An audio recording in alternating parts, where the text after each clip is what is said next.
নমস্কার বাঙালি। তো চলে আসলাম নতুন একটা ভিডিও নিয়ে। আর যাই হোক, সকালবেলা ওঠার পরে দেখি বৃষ্টি হচ্ছে। আর বৃষ্টি হওয়ার পরে কিন্তু আমার মনে পড়লো যে আমাকে দোকানে যেতে হবে।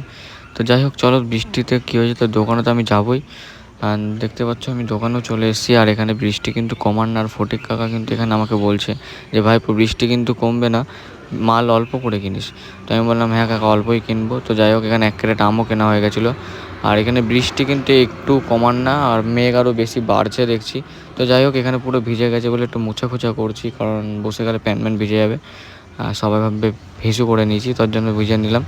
আর দেখতে পাচ্ছ বসে গেছি। আর একটা জিনিস ভাই, দেখতে পাচ্ছ এই পায়ের না, আমার এখানে একটা জিনিস হয়েছে, সেটা তোমাদের দেখাই। এই পায়ে এখানে ফাঁকে যে ঘা মতন হয়েছে। তো যাই হোক, এটা জল লাগার জন্য হয়েছে সবসময়। আর এখানে দেখতে পাচ্ছ সবজি চলে এসছে। আর একে ফটিক কাকা কিন্তু বলছে যে ভাই ফটি চা খা। আর এখানে চাও নিয়ে নিয়েছি। অ্যান্ড চাটা খাওয়ার পরে খুব ভালোই লাগছে।